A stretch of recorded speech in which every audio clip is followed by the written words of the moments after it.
Town Council meeting for February 21st with all council members still present at 7 o'clock p.m. Would you please join me for the Pledge of Allegiance?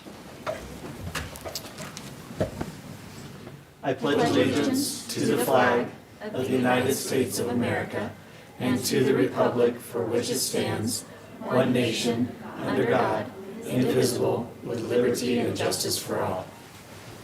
Thank you, everybody. So before we get on to our very special presentation of the night, I just want to recognize the Chaparral AP students that are here with us tonight to shadow the town council and then stay around for a question and answer afterwards. So Chloe Zhang, Ethan Van, Zahara Shubin, Kaylee Pinto, and Kaylee Nishimoto. And I probably didn't come close on any of those names too. So, but welcome. We're glad you're here and hope you will learn a lot while you're here. So we have a very special guest in the house tonight. I'm going to ask her to join me. Representative Kim Ransom is here. I saw her right there. You do.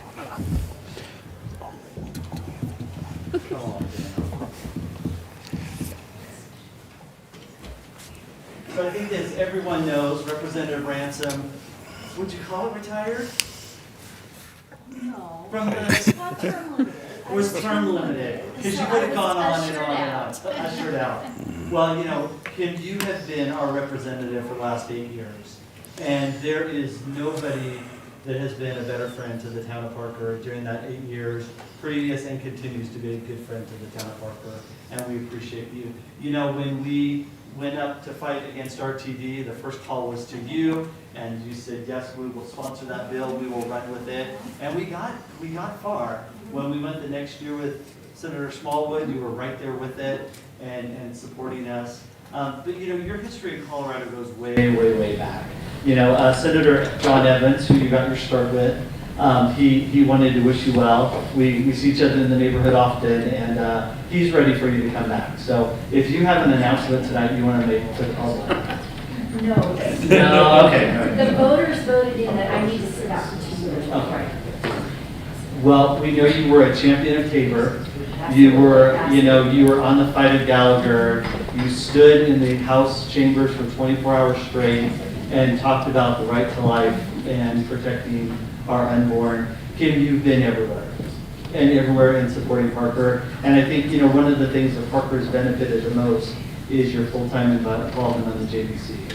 You know, I would see you around town, and it was very common to see Representative Ransom at a function with big white binders, sitting there on the back seats just reading the whole time. Mm-hmm. So, Kim, why don't you talk just for a second about what your 8 years was like? What your, you know, from the homestead law that you championed to everything. What was some of your biggest accomplishments down there? Not to put you on the spot. Yeah, I wasn't expecting this. Accomplishments, yes, definitely financial. The budget was a big deal because 6 people serve on the Joint Budget Committee, 3 from the House, 3 from the Senate. And from each chamber, 2 from the majority and 1 from the minority. So, as you know, I served in the minority all the years. So, I was one of 2 on the 6-member Joint Budget Committee, meaning that votes I could never win. Here's what everybody should know. I think a lot of people don't know is that a lot of the votes on the Joint Budget Committee require a 6-0 vote. And I cannot begin to tell you how many things that they tried to push through that were 5-1. They weren't 6-0, they were 5-1. The cheese stands alone, and I would say. But I was representing Douglas County. I was representing Parker. I was talking to the 2 mayors that are in my district. I was working really hard to keep people's taxes down and to make sure there wasn't government overreach. So that would be one of the biggest, easiest to explain things that I did. But you know what? There's ways to find common ground too. And you know, there are places that I was able to find common ground with people on the other side of the aisle, and I got some really good bills through. One of them was on car ownership that was started in the Senate by Senator Smallwood, and then I carried it in the House with one of the very liberal members of the House who is now running for Denver mayor, if that tells you anything. And we got along great, and we got really good policy through on, it's about titling cars, but it really protects somebody that is buying a car. So that was one good thing that I did. I did a lot with foster care, adoption, child welfare. I got quite a few bills through in that realm to make it easier to adopt familial adoptions, adopting across state lines. Safe Families was where there's kind of unofficial foster care, where a church can come in and kind of help set up foster care for a family who's, and it's generally single parents, but a parent that is maybe being deployed. This was actually happening in Colorado Springs, but they still had asked me to run the bill. And we got that going in Colorado, where somebody who, for example, is being deployed in the military doesn't have family members that can take care of their children. They don't have to turn them over to social services to be put into official foster care. They can go through their church and find someone that the kids know already, maybe goes to the same school, maybe, and it's for temporary, it's from 3 to 6 months is where it's generally meant to. But that required legislation, and again, that was bipartisan. I was able to find common ground and get that one through too. So, reasonable independence, we called that the polywalk bill, where if you want to let your kids walk to school, even if they're under 12, you know what? You no longer have the presumption that there will be a juvenile order filed, a tenancy neglect order filed. The presumption is that the parents are making the right decision, and they know if maybe a 9-year-old can walk to school by themselves, or somebody less than 12. It's no longer 12. So I love that reasonable independence, because parents know their kids better than any government bureaucrat ever could. So that was another bill that I got through. So anyway, you asked, so Well, Kim, those were some bills that got through that I was really proud of. And You so- have been a fighter for the taxpayer, for the families, for homeschooling, for all of us in Parker, and we just appreciate you. Just as a simple sign of us, though, from the town council, certificate of recognition awarded to Representative Kim Ransom for your representation of and service with distinction to the residents of the town of Parker over the last 8 years, and it's signed on February 21st. So, Thank you so much. thank you. Oh, thank you. We're going to get a picture of that. Yeah. you can-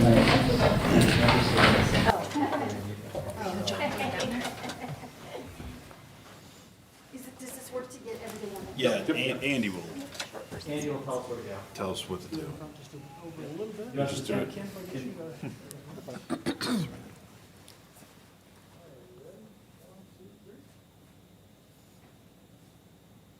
Couple more here. 1, 2, 3. And 1, 2, 3. All right, great. Thank you.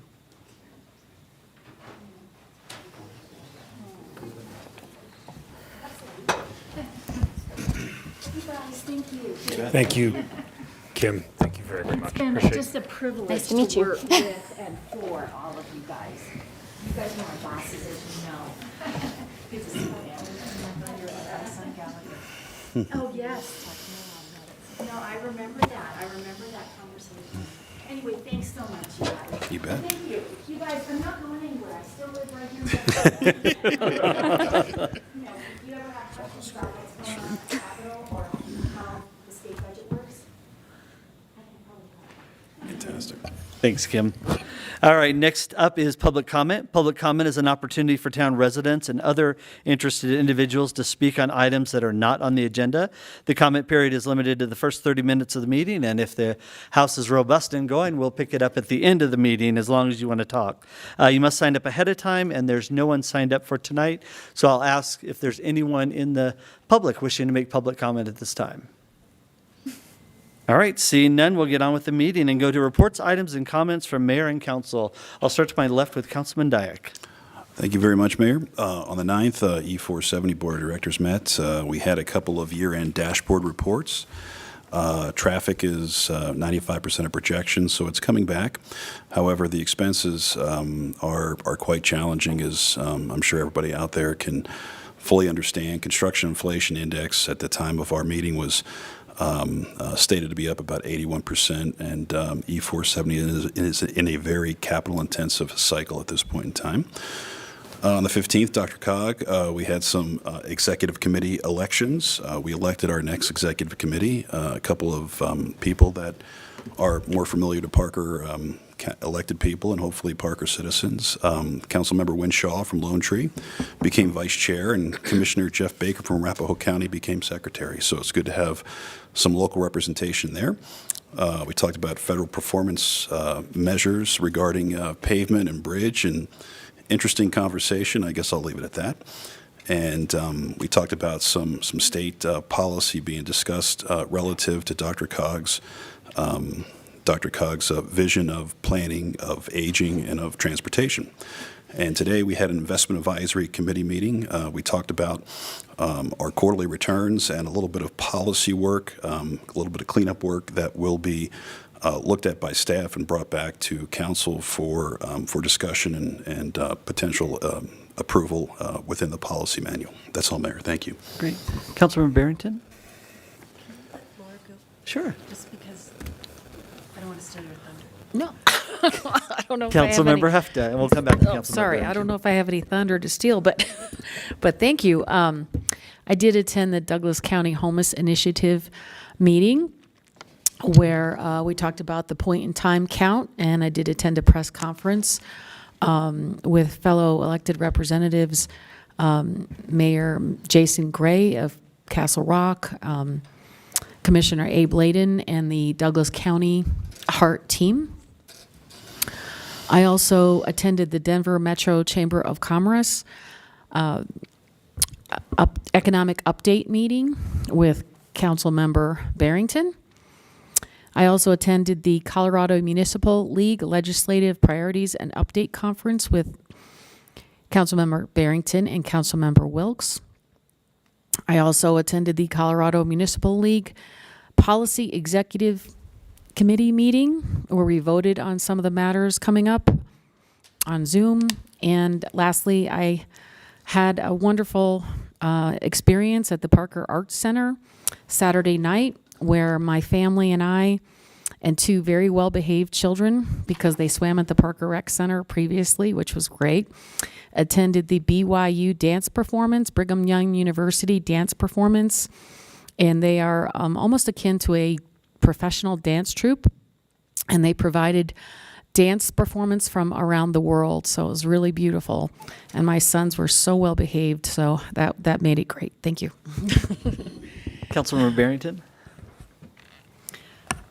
Yes, thank you. So, again, we together went to the Denver Metro Chamber. It was called Towards a More Competitive Colorado. It was actually very eye-opening about some of Colorado's rankings amongst the nation. Some great, some not so great. I think we've got a lot of room for improvement, so I think we're working towards that. Also with the CML legislative workshop, I didn't know exactly what Councilmember Hefta would talk about, so I didn't want to, like I said, steal her thunder.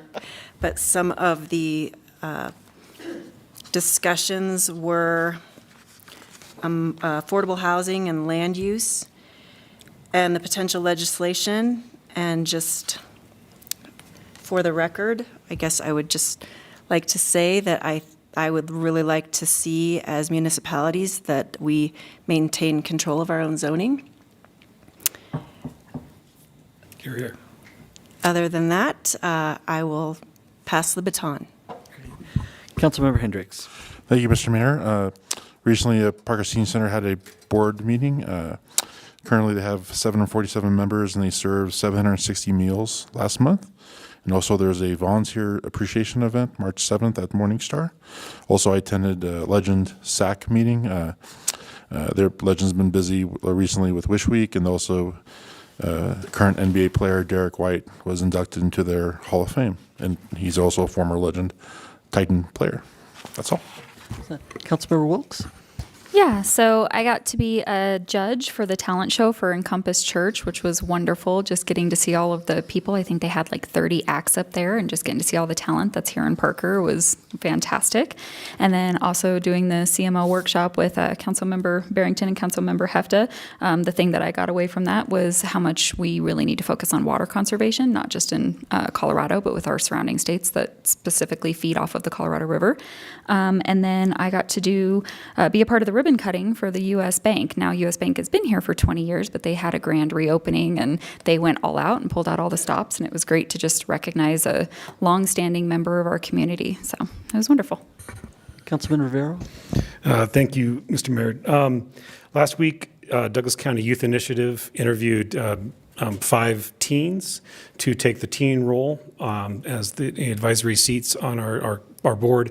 Douglas County Youth Initiative does all kinds of wonderful things. It was formed by the Partnership of Douglas County Governments, and we have an advisory board that advises the director, Marsha Elston, to do different things.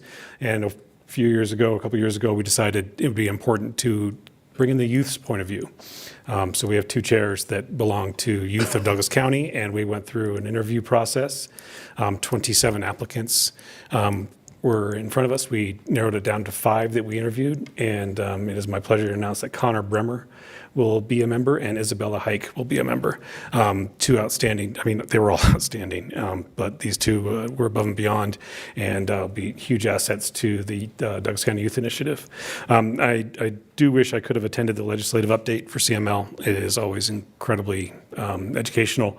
Unfortunately, I had to be at the Cherry Creek Basin Water Quality Authority, which I proudly chair, and thankfully, or unthankfully, to a vote of my peers, I am also the president or the chair gavel holder for another year.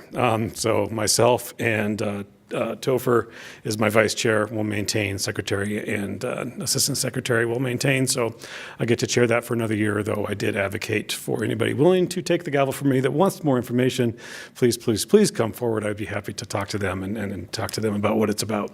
It's a good organization. We do wonderful work.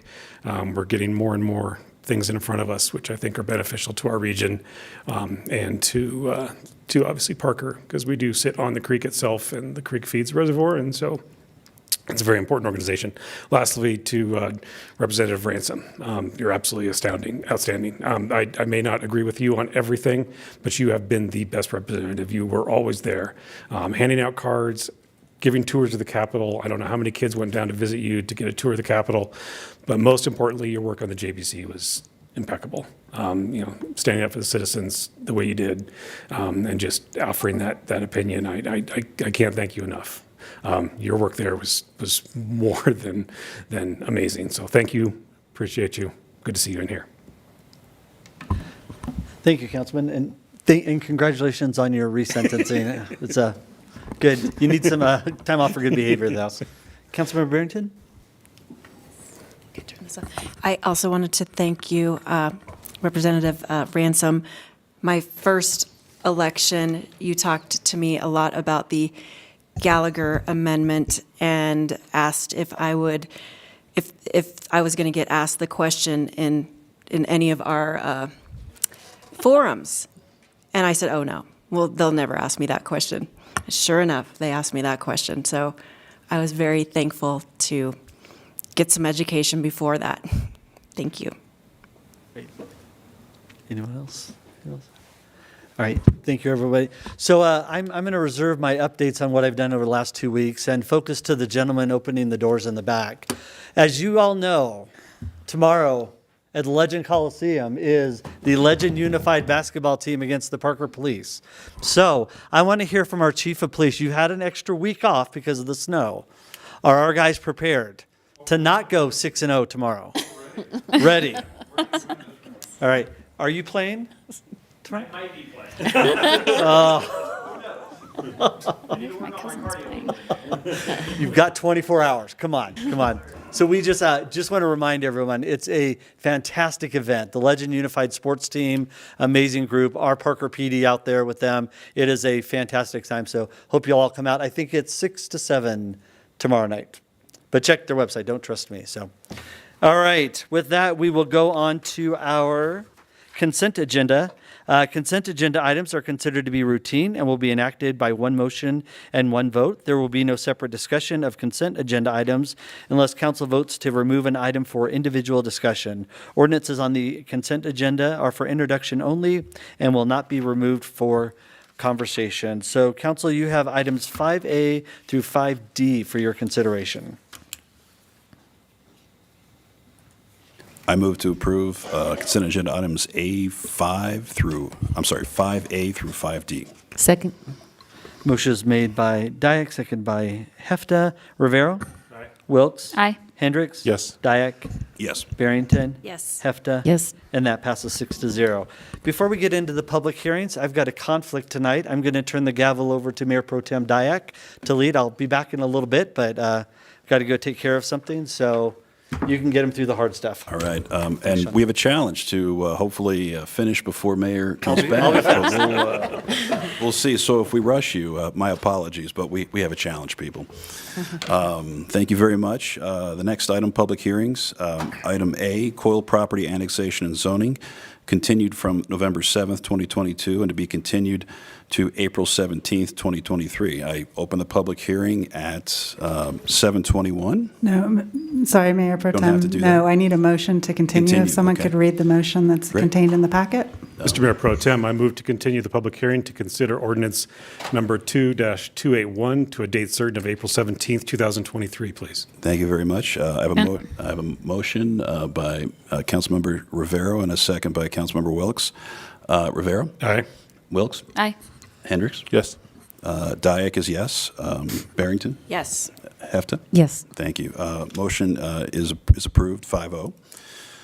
The next item, ordinance number 3.228.2, second reading, a bill for an ordinance to amend the West Creek Development Guide and Plan and the West Creek Development Guide and Plan First Amendment pursuant to the Town of Parker Land Development Ordinance and amending the zoning ordinance and map to conform therewithin.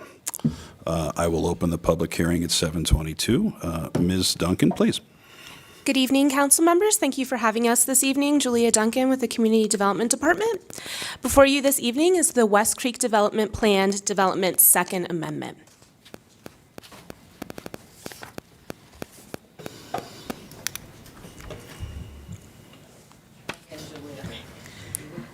The site is located southwest of Parker Road and E470. The applicant is proposing a rezoning to amend the West Creek PD to allow drive-through uses and cleanup language and criteria. Originally adopted in 2005, the PD merged differently zoned parcels into one unified plan development. It created a mixed-use commercial, office, and multifamily residential area.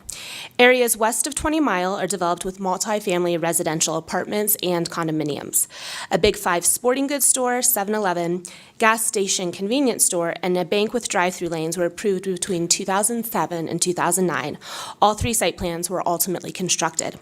The First Amendment occurred in 2016 and updated a number of provisions within the PD, including development standards and uses.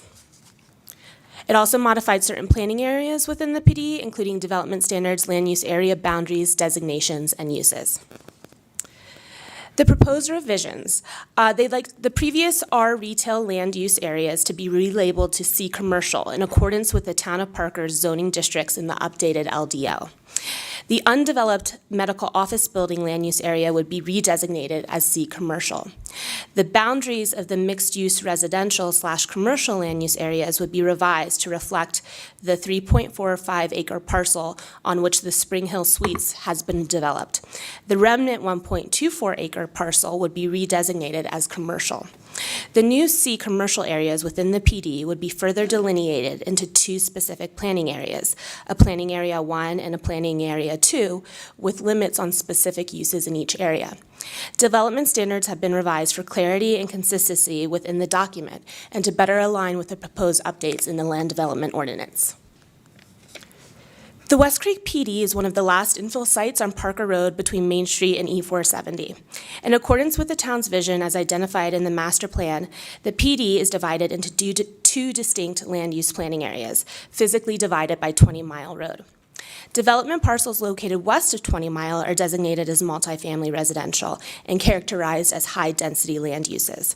Development parcels located east of 20 Mile Road are characterized as mixed-use residential and commercial areas, and are reserved for land uses consisting of more intense retail, restaurant uses, service-related businesses, offices. The proposed revisions correct a number of conflicts within the PD and provide clarity to the development community. Correcting these conflicts also improves implementation on the part of the department. Setbacks have been aligned in accordance with the comparable zones and updates to the LDO. Land use designations have also been aligned to reflect the zoning districts within the LDO updates. The medical office building / retail use has been removed due to an underlying private covenant on the site, which prohibits medical office. That's in direct conflict with the current designated zoning. The retail zoning has also been redesignated as commercial, and uses have been revised to more adequately reflect market demands. PA2 would prohibit drive-through restaurant establishments to encourage higher-end retail and commercial uses that are neighborhood serving to the adjacent multifamily. Planning Area 1 would allow a maximum of 2 drive-through restaurant uses, which will serve commuters from Parker Road and E470. The West Creek PD spans both a mixed-use residential emphasis and regional commercial retail character areas as designated by the Parker Master Plan. The proposed amendment to the PD is consistent with the master plan. There are 9 criteria used to evaluate rezoning. These criteria ensure that a need exists, the proposal is consistent with the master plan, and there are adequate services to serve the proposed site. After evaluating the zoning information, staff has determined that the proposal meets the 9 proposed criteria set forth in the LDO. Staff has reviewed the proposal and has determined that the project is consistent with the master plan. Utility providers have confirmed capacity and availability, and all notice requirements have been satisfied. Therefore, staff and the Planning Commission recommend Town Council approve the West Creek Plan Development Second Amendment. This concludes my presentation, and I'm available for any questions. The applicant's representative is also here to answer any questions. Thank you very much. Councilmember Heft, any questions? No, thank you very much, Julia. Councilmember Barrington? No questions, thank you. Councilmember Hendricks? No questions. Councilmember Wilkes? No questions. Councilmember Farrow? No questions. All right. Would the representative like to come forward and talk to council? Name and address, please. Good evening, council members. My name is Jody Newton. I'm with Masterworks LLC. I'm here on behalf of West Creek Next Gen Properties. And I have Travis McNeil here tonight. He's the owner, and Mitch Trevey, who's our broker. So we've been working very closely with staff, Julie and Bryce, probably for about a year to try and figure out how we can kind of get this updated and then also initiate some development along Parker Road. This property in like 2011-12 had been in foreclosure, and I had worked for the bank that actually had the property at the time, so we cleaned up quite a bit. But obviously, the original West Creek Development Plan and Guide was done in the early 2000s, so things have changed, and so we were able to bring in the apartments and the condos and hotel, but we're really trying to get the retail piece along Parker Road completed, which obviously serves not only the community, but also those other uses that are in sight. So we're excited to have this kind of put together and clean everything up, and I think we've been working very closely with staff to make sure everyone's happy in the end. So anyway, that's what our mission is, and I'd be happy to answer any questions if you have any. Thank you very much. Councilmember Rivera, any questions? I have no questions. Councilmember Wilkes? Nope. Councilmember Hendricks? No questions. Councilmember Barrington? No questions, thank you. Councilmember Hefta? Actually, no questions. Thanks. All right. Well, thank you very much. Thank you. We appreciate your efforts. Appreciate your consideration. You bet. We're looking for public comment on this project. I'd like to open public comment at 7:29. If there's anybody for the public comment on this specific agenda item, please step forward. Seeing none, I will close public comment at 7:29 and bring it back to council.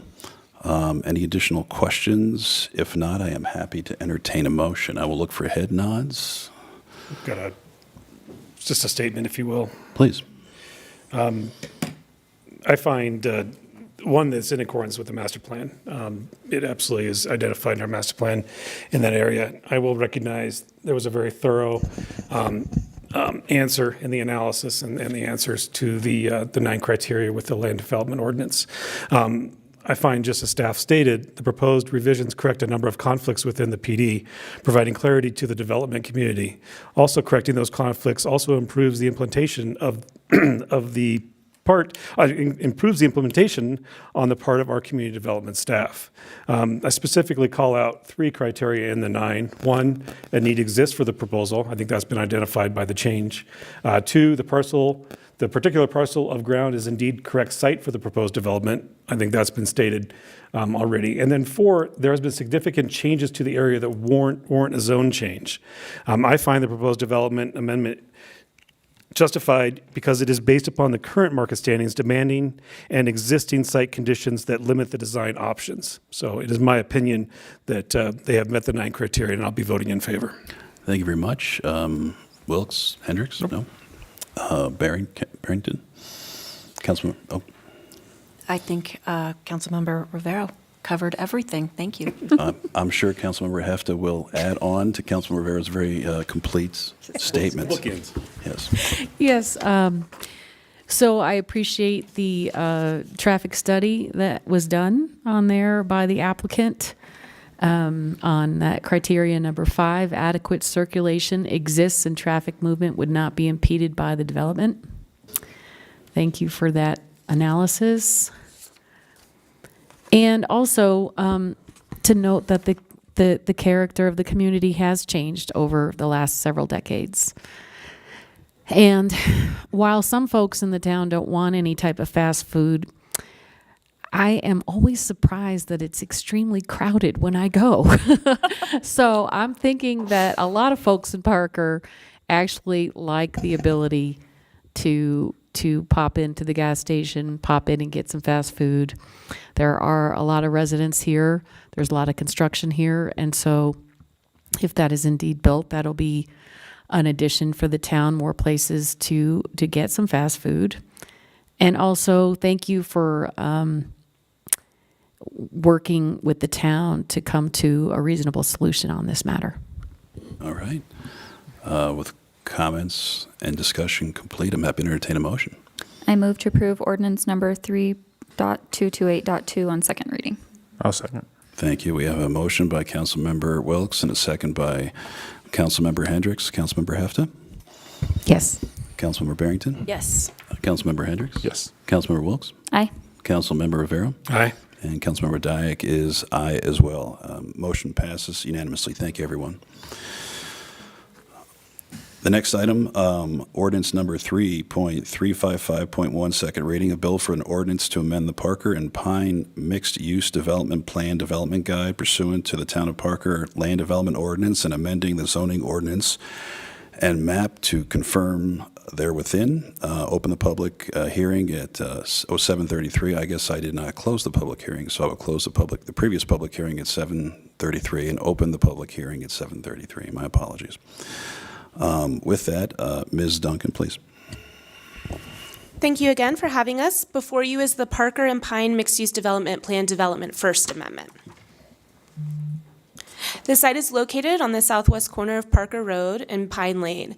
The applicant is proposing an amendment to the Parker and Pine PD to reduce the square footage of required retail and relocate and allow drive-through use to the southwest corner of Parker Road and Pine Lane. Here's some background on the proposal and the project site. The property consists of approximately 16 acres and was previously located in the Parker Auto Plaza PD. A rezoning application was approved in 2020 to create the new Parker and Pine Mixed-Use PD. It updated the list of permitted commercial uses and allowed multifamily residential use on a portion of the site. It established design standards, and since the adoption of the PD, numerous parcels have been developed with uses including a daycare, which is currently under construction, multifamily residential, also under construction, a Slim Chickens, and a gas station. The The proposed revisions would eliminate the provision that precludes drive-throughs within a 300-foot radius of Parker Road and Pine Lane. It would also eliminate the current requirement that development on Lot 1 be either 17,000 square feet if multi-tenant or 12,000 square feet if a single tenant. It would add a requirement for a minimum building square footage on Lot 5 in the commercial area of 10,000 square feet.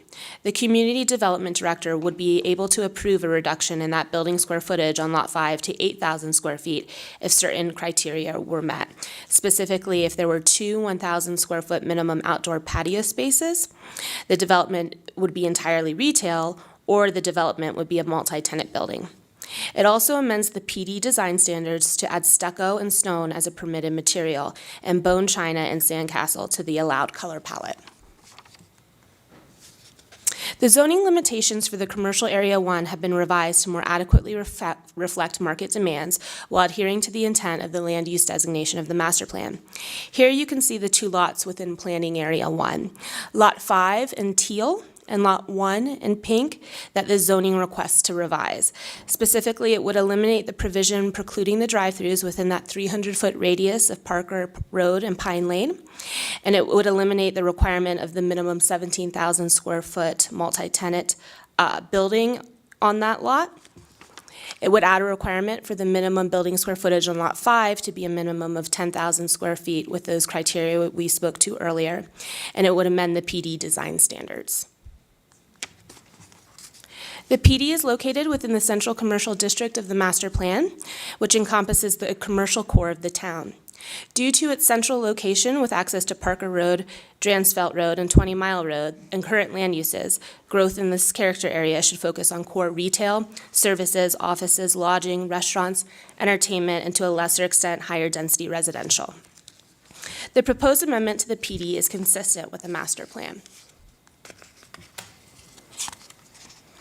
There are 9 criteria used to evaluate a rezoning. These criteria ensure that a need exists, the proposal is consistent with the master plan, and there are adequate services to serve the proposed site. After evaluating the zoning information, staff has determined that the proposal meets the 9 approval criteria set forth in the land development ordinance. Staff has reviewed the proposal and determined that the project is consistent with the master plan.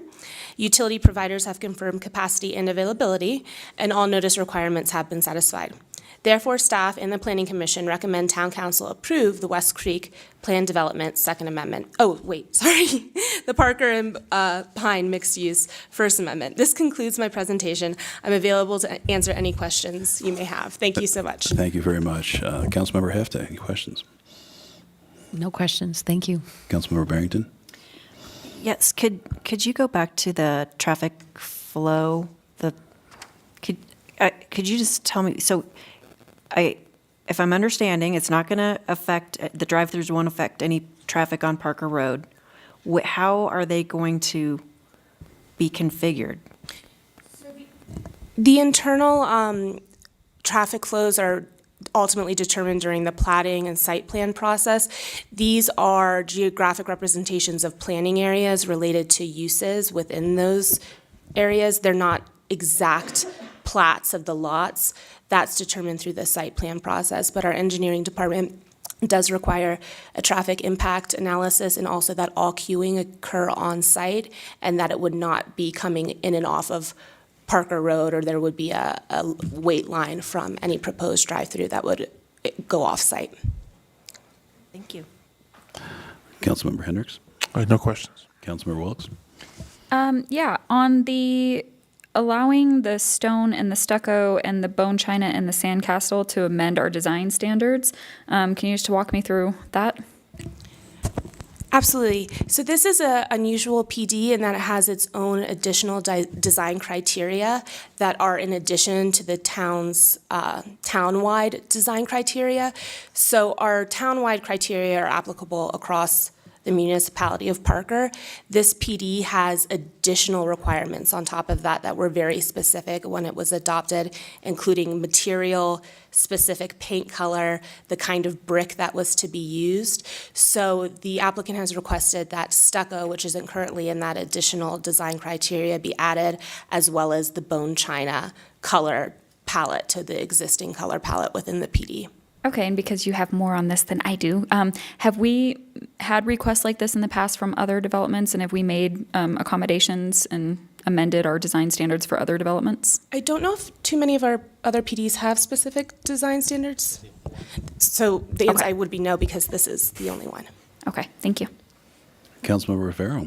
Thank you, Mr. Mayor Pro Tem. Could you bring up the slide with the conditions that Community Development Director could reduce the footprint? So is it meeting 1, 2, or all of those conditions? The director could reduce the required 10,000 down to 8,000 if it met any one of those. Any one of those conditions? Okay.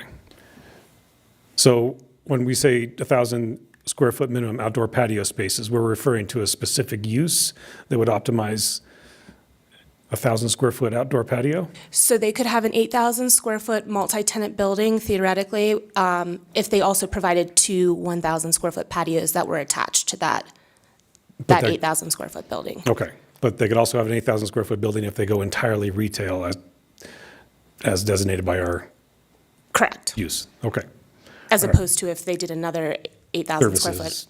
restaurant or something. okay, perfect. Thank you, that's. All right. Do we have a applicant representative to speak to this, or? We do. We have a representative here to answer any questions you may have. Love it. Please. Name and address, please. Good evening, Katie Sanchez, In-N-Out Burger, 13502 Hamburger Lane, Baldwin Park, California, 91706. Thank you, council members, for the consideration. I guess the cat's out of the bag. So. And it breaks the ice when I say my address at these really intense meetings, so it's kind of works. Thank you for your consideration tonight, and I just want to say thank you to staff. I think we've been working on this for a couple years now, and Julia has been great guiding us through what this rezone would mean for us, and things like building paint color and amending what we're used to go with the design guidelines. And we are really excited to come to Parker. I made a couple stops around town today, and of course my credit card says In-N-Out Burger, so got a couple comments and everyone seemed excited when I was getting gas, checking into my hotel, and like I said, we're really excited to finally get to the city. So I'm open to questions if you have any. Thank you very much. Councilmember Hefta?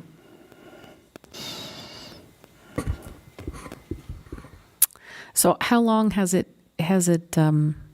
been on this project? Several years?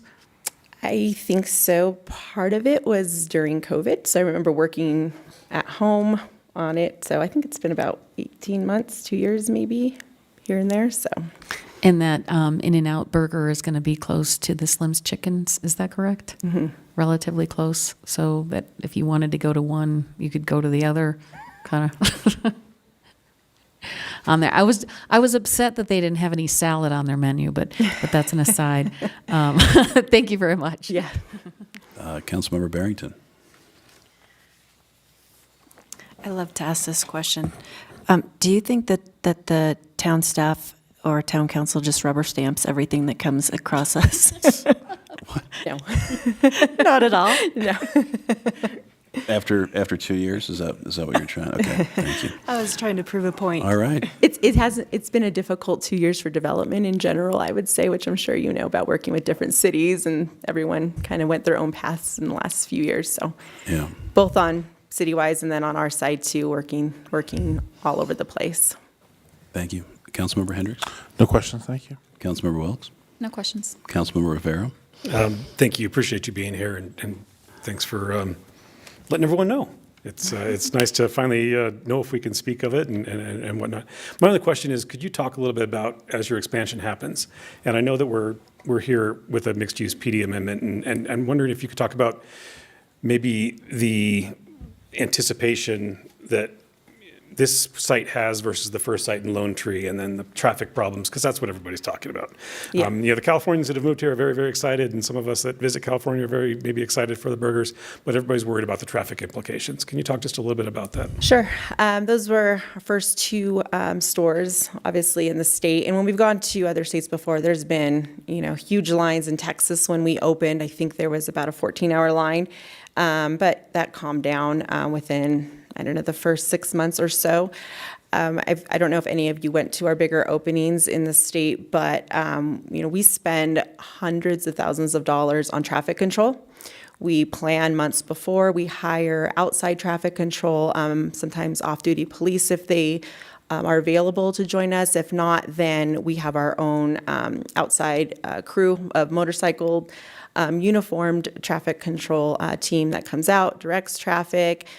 We meet with the city staff, public works, engineering to go over traffic plans. We're getting ready to open one in Denver, and we work with property owner and people all around to make sure that we're doing the best that we can. And, I'm sure you all know In-N-Out, number one, is about our customer service, and that goes into the customer experience within sometimes having to wait in these lines. But as time has gone on and we've opened more stores in the state, I was at Castle Rock, and really, compared to other ones in and out of Colorado, it really wasn't, it was something that we're used to. California opening was something like how Castle Rock was. So we don't anticipate this one to be super crazy. There really hasn't been any since those first few couple stores. The rest have been pretty regular for us, so.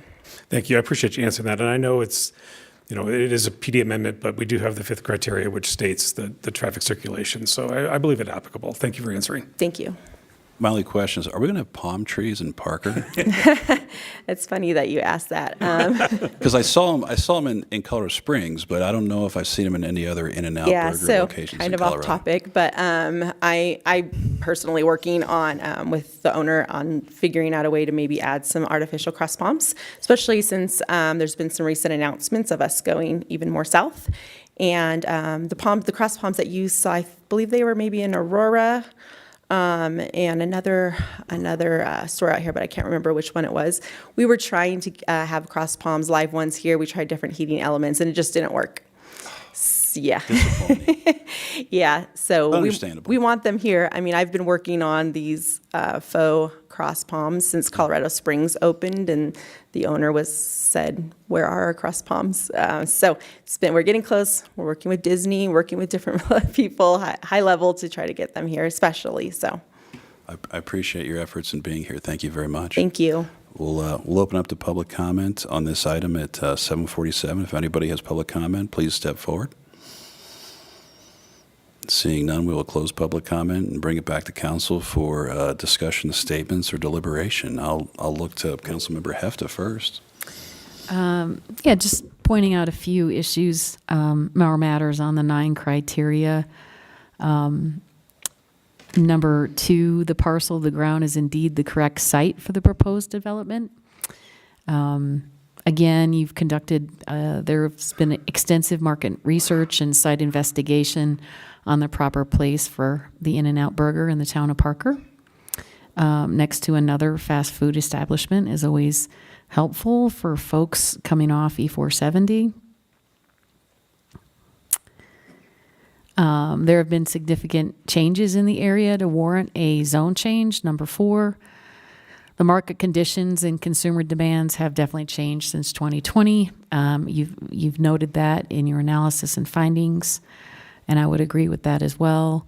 As Parker Road corridor continues to expand, our population continues to grow, and again, it's a proximity to E470. And number 6, additional municipal service costs will not be incurred by the town, which the town is not prepared to meet. There's not going to be any additional municipal service cost, and the town doesn't anticipate that as well. So again, we do have 9 criteria that we do utilize to evaluate this by. I've pointed out a few of those criteria, and we do have the applicant providing an analysis and findings, as well as the staff providing analysis and findings. So thank you for your presentation, the both of you. All right, Councilmember Barrington. Thank you. As I kind of alluded to before, one of my concerns was traffic, and I know that has been a lot of concern, and there are people that are very excited about this, and maybe some others that aren't, but I think it's going to be very well received. And, in reviewing the proposal, I do agree that it meets the 9 criteria for rezoning set forth by the LDO, so I am in support of this. Thank you. Councilmember Hendricks. No statements. Councilmember Wilks. Well, you might not know Parker very well, but people get very excited here for new things. And so I am obviously concerned because I was at the Lone Tree grand opening for In-N-Out and it was insane. And, your comment about it taking 6 months for the traffic to even out was just a little concerning, especially because it's within 300 feet of the intersection, which is about 20 cars. And I think that's going to fill up in about 5 seconds. So I would, just like to highly encourage you guys to do everything you can to get those lines moving and to direct them off of Parker Road as much as possible when you guys do have the grand opening. But other than that, I think it's good. Councilmember Rivera. Thank you, Mr. Mayor Pro Tem. So I too am excited. I find it's the proposal consistent with the goals and strategies within the Parker 2035 master plan, specifically identifying land use, jobs, and economic vitality.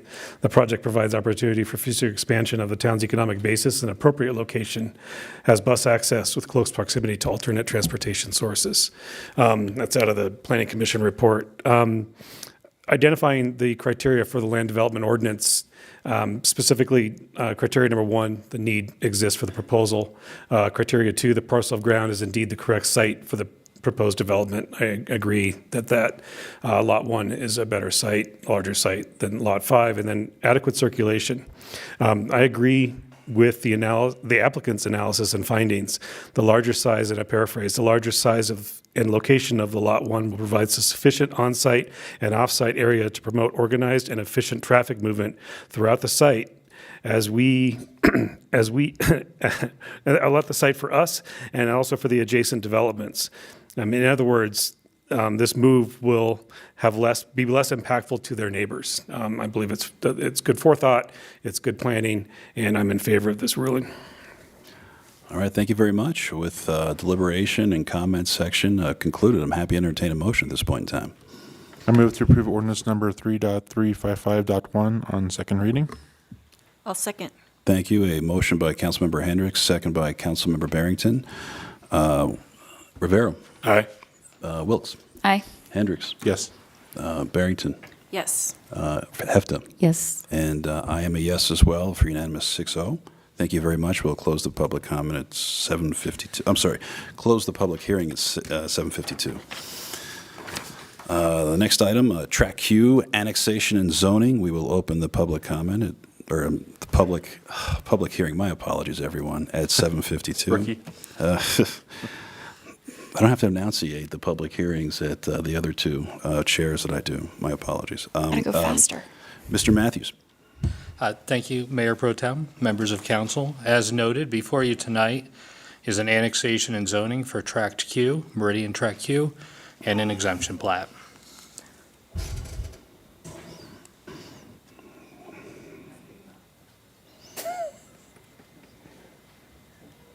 I think I overachieved there. All right. Subject property is located on the east side of Chambers Road, south of Main Street. The town purchased Meridian Tract Q on April 6, 2022, to preserve as open space and to construct a missing section of the Newland Gulch Regional Trail. Tract Q was originally platted and reserved as open space as part of Douglas County as Meridian International Business Park filing number 7. As required by the town charter, this property is required to be zoned and annexed at the same time. The town is proposing to annex the 20.25 acre parcel and zone it OS, or open space. Meridian Tract Q that is proposed for annexation is contiguous to the town boundary, is located within the town's planning area, and is identified in the 2020 3-mile area plan.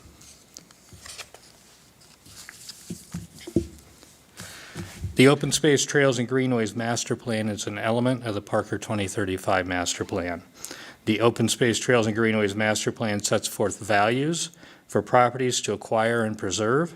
The plan acknowledges that no one property will have all the potential qualities that make a property valuable for open space. However, this property does have many of those values. The property is adjacent to other preserved open space. The property is a drainage and gulch with some large cottonwoods in it. The property is visible from a public road and is a buffer between Meridian development in the county and the town of Parker. The property is the location of an important missing trail connection, being the Newland Gulch Regional Trail. As noted in previous hearings, there are 9 criteria used to evaluate a rezoning. These criteria ensure that a need exists, the proposal is consistent with the master plan, adequate circulation exists, and that the zoning of the property will not be a detriment to the town. After evaluating the information for the zoning, staff has determined that the proposed zoning to open space meets the 9 criteria set forth in the land development ordinance. In addition to the annexation and zoning tonight, the town is proposing to replat the property from Meridian International Business Center filing number 7 Tract Q in the county to Newland Gulch Open Space Exemption Plat in the town. This exemption plat will not change the size or shape of the property.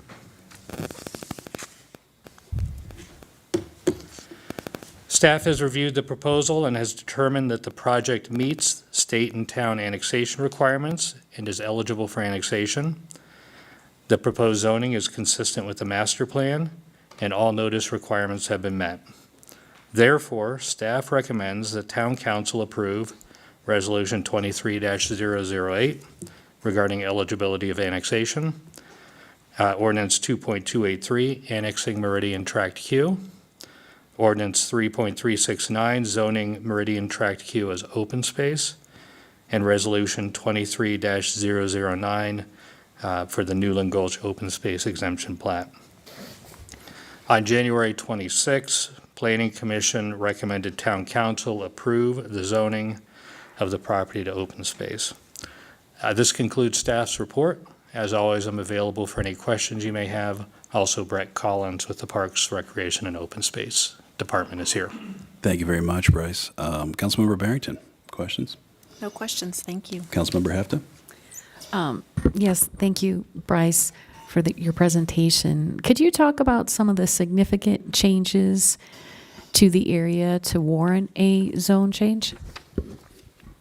So this zoning is actually aligning with the zoning in Douglas County. As many of you are aware who head west out of town, there's been significant development out in the county in Meridian. And this creates kind of that buffer, that transition, an open space strip. In addition, there's been development south of this site that would access the regional trail, getting back to Cherry Creek Trail. Thank you. Councilmember Hendricks? No questions. Councilmember Wilkes? Yeah, so currently on the master plan, this area is designated to be medium density residential. Is that correct? That's correct. It's designated as residential. And we're wanting to create open space. I love that. Thank you. Councilmember Rivera? Thank you. If you could, real quick, so just tell me if I'm right or wrong. In front of us are 4 actions. The first is a resolution to decide whether the property is eligible for annexation, correct? Correct. The second one, the ordinance, then we annex the property in. And then the third one, we rezone the property to open space. And then the fourth one, we exempt it as open space because it's town-owned, correct? You exempt it from the platting requirements. Plating requirements. Okay, perfect. Okay, thank you very much. And then I had another question, and now I can remember. So once this council takes action on this and zones this parcel, as to Councilwoman Wilkes' point, zones this parcel open space, what does it take to then go back and build residential on this property?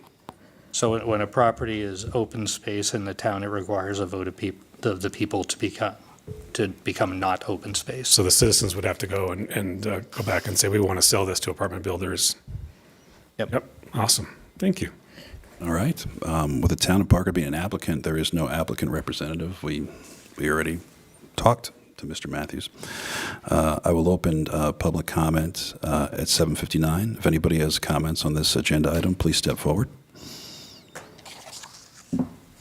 Seeing none, I will close public comment at 7:59. bring it back to council for comments, discussion, deliberation.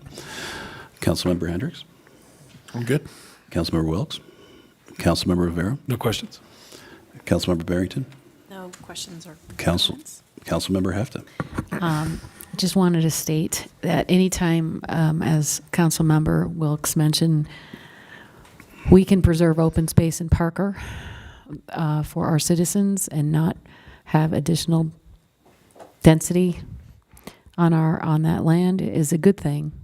We do have a lot of open space in our town, much more than other towns do in general. Would you agree with that, Bryce? I believe the open space percentage is about 20% of the land area in town. Thank you, 20%. So again, this is adding to it. And appreciate the presentation tonight. Thank you very much. As Councilmember Rivera indicated, we have four items under this agenda item that will need to be, motions will need to be presented and voted on individually. With that, I'm happy to entertain the first of the four motions.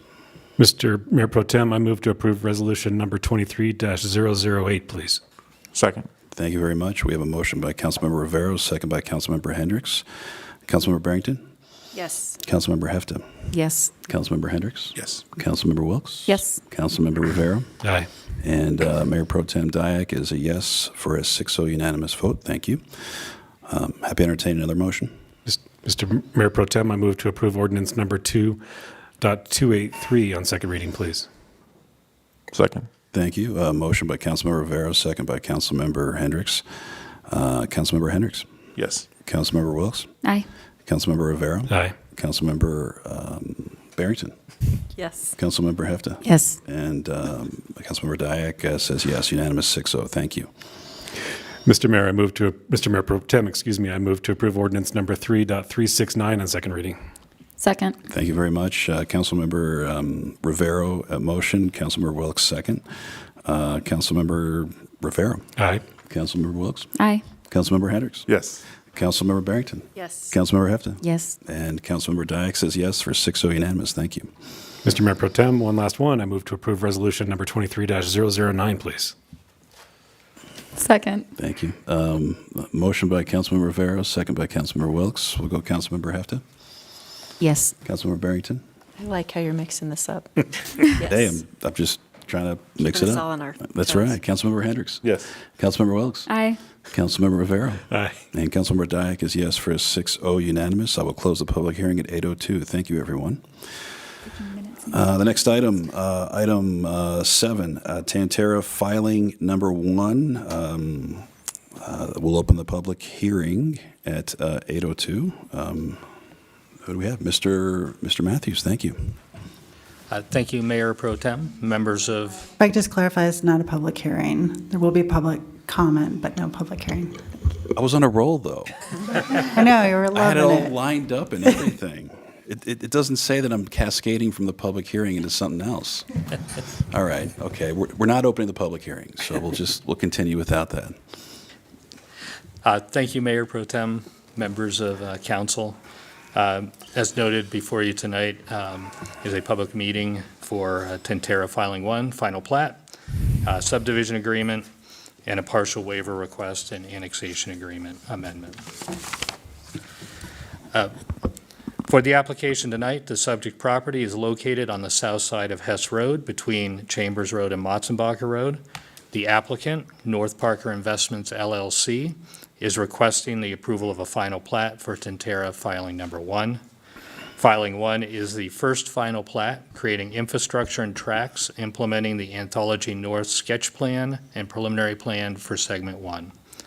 Town Council approved the Anthology North Segment 1 sketch and preliminary plans on August 2nd, 2021. Typically, final plats are reviewed and approved through an administrative process and are not considered by Town Council.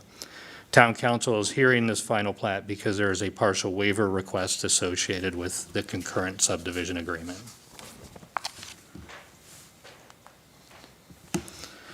The proposed final plat will create 17 tracks for open space, landscaping, and drainage, 6 tracks for future residential development, and reserves rights-of-ways to allow for construction of arterial and collector roads, including the extension of Chambers Road from Hess Road south to the southerly property line of the development.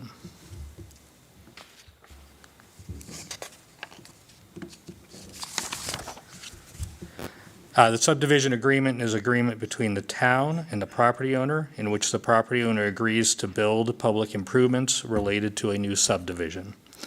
In the case of Tantera Filing 1, this includes construction of Chambers Road from Hess to the southerly property line and collector roads associated with the development, as well as landscaping of open space and buffers, the streetscape, and among other public improvements. At this point, I'm going to turn over the presentation to Jim Maloney to describe what makes this proposed subdivision agreement different and the need for the partial waiver. Good evening, Mayor Pro Tem Dyak, members of council. Hi, Jim. I know you get excited about In-N-Out Burger, but I get really excited when I hear you apply that criteria to each one of the items that's before council. Learn from the best, Mr. Maloney. So as Bryce indicated, the reason this is before you is because this is part of a partial waiver request. Under the land development ordinance, the property owner is required to sign a subdivision agreement and to be bound by the terms of the subdivision agreement.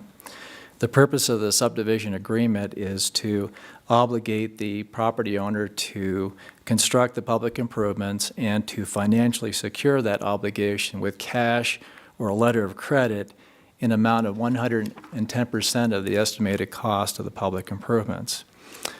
Here, North Parker Investment is requesting that the town release it from the contractual obligation to construct the public improvements.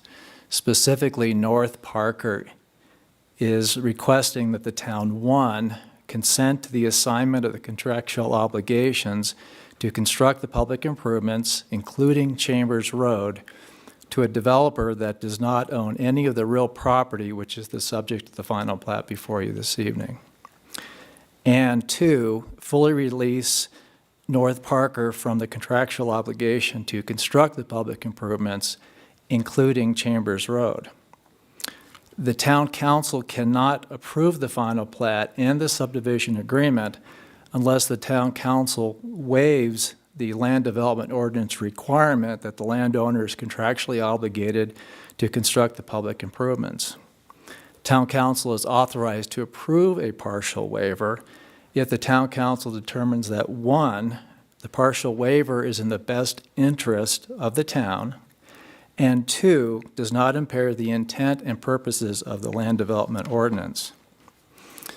The factual reasons in support of granting the partial waiver are recited in the partial waiver resolution.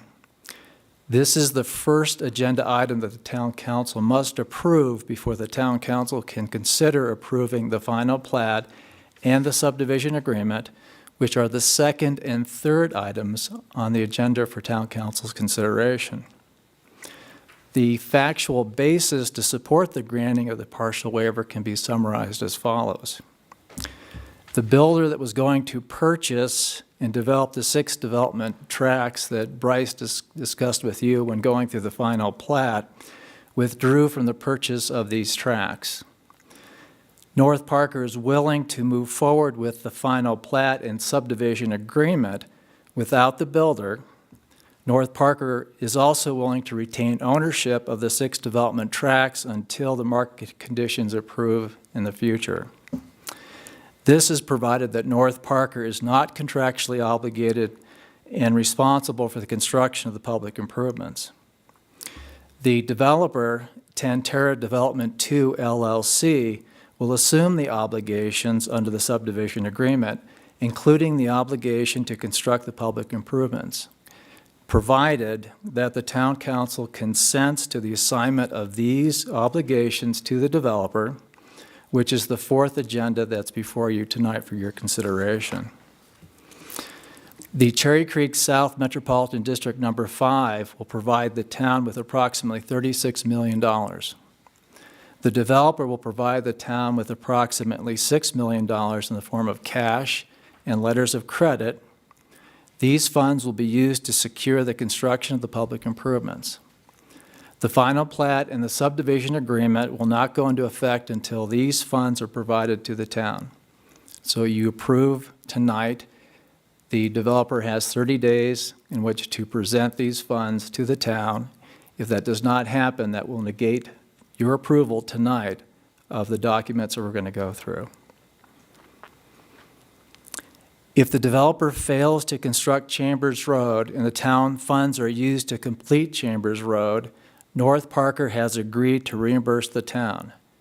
This reimbursement obligation is contained in the 7th Amendment to the Annexation Agreement, which is the 5th and final agenda item for your consideration on this item. North Parker has signed the final plat, the subdivision agreement, assignment assumption agreement, and the 7th Amendment to the Annexation Agreement. The developer has signed the assignment and assumption agreement.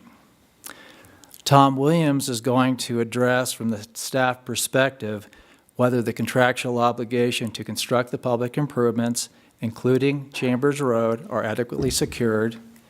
Tom Williams is also going to address from the staff perspective whether the public interest is served by moving forward with the construction of the public improvements, including Chambers Road, without North Parker being contractually obligated to construct these public improvements. Thanks, Jim, and good evening, Mayor Pro Tem and members of council. So Jim talked about why this project or this subdivision improvement agreement is a bit unique and talked about how we would mitigate those risks from a contractual perspective, which in my opinion gives us quite a bit of leverage from a contractual perspective. And then Bryce went on to explain some of the public improvements associated with the project, which are very extensive. This project will be responsible for building more public infrastructure than any development project that I can recall in my 20-plus years of working for the town. It's a very extensive project. Approximately $31 million of public infrastructure will be built, and approximately $6 million worth of landscaping improvements will also be built as part of this project. Since the developer is building these improvements, these public improvements, we have to make sure that they're adequately secured financially with the town in the event that there's a default or something happens where the developer cannot complete their obligation to build these improvements. So our standards and criteria include a number of safeguards to ensure that these improvements are properly secured.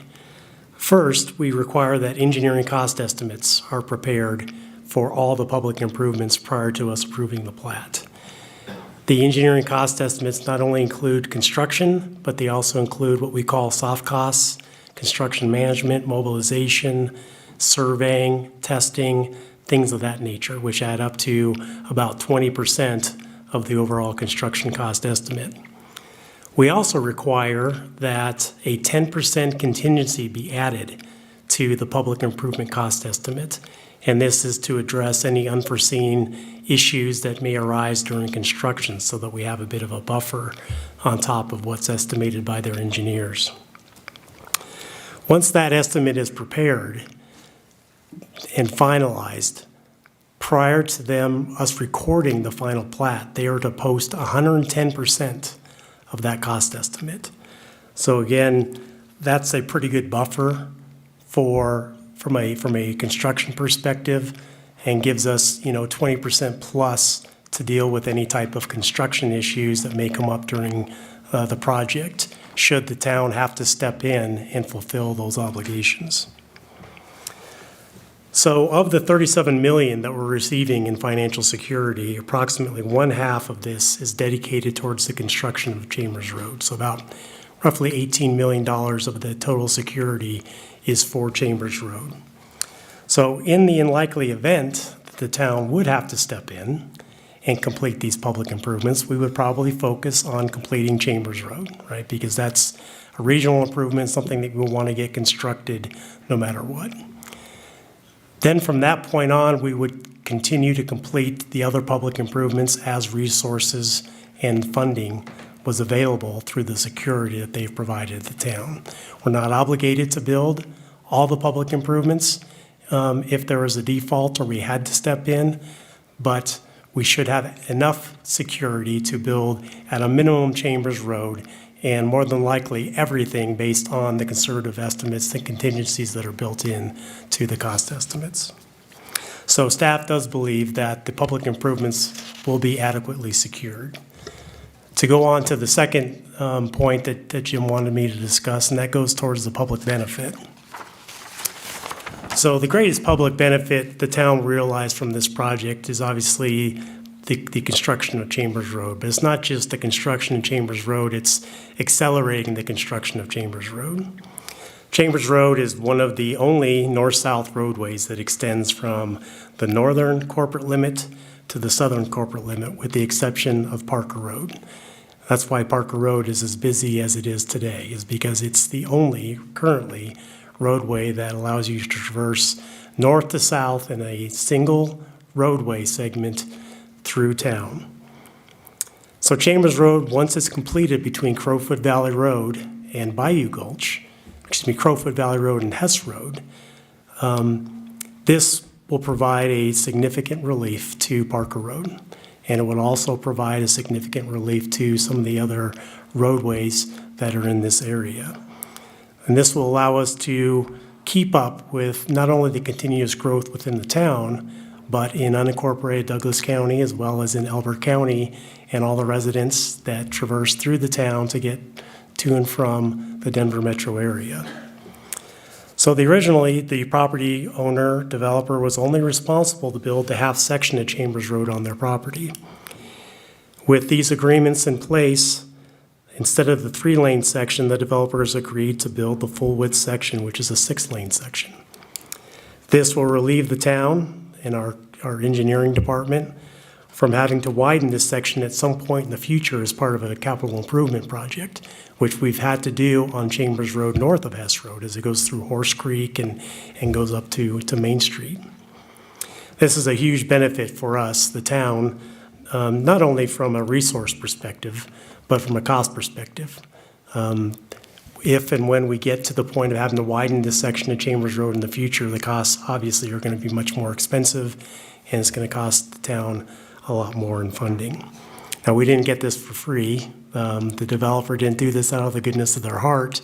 We did have to we were relieving another obligation that was owed to us, and that was associated with Hess Road.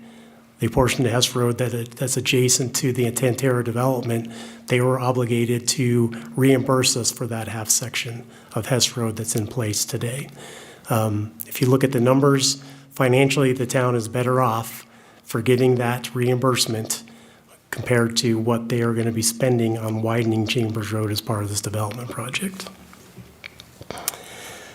So another benefit is with these agreements, the developer, as I mentioned, is now obligated to build the entire 6-lane section of Hess Road Chambers Road from the Hess Road intersection to the Stroh Road intersection, rather than building it as development progresses on the site. This is, again, a huge benefit because the town does not have to wait until the housing market recovers or until the market conditions warrant the completion of Chambers Road. They're going to be doing it up front as part of this first filing.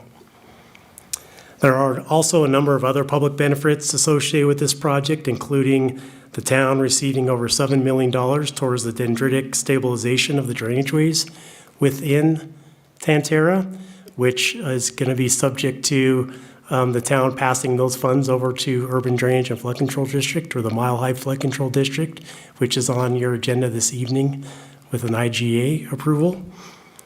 The developer is also going to be constructing a number of collector roadways. It's not just Chambers. We have other collectors that are going to be built as part of this project, which will provide relief and alternate routes for the existing development of Anthology, which is directly east of Tantera.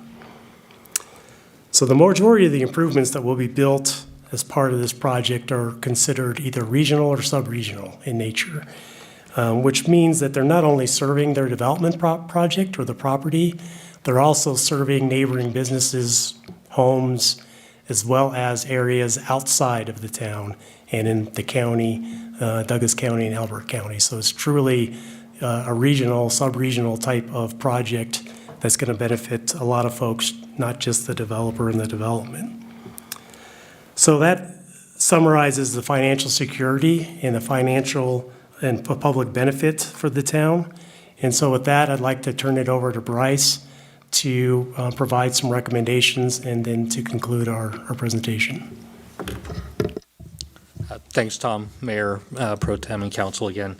So staff has reviewed the proposal and has determined that the project is consistent with the master plan.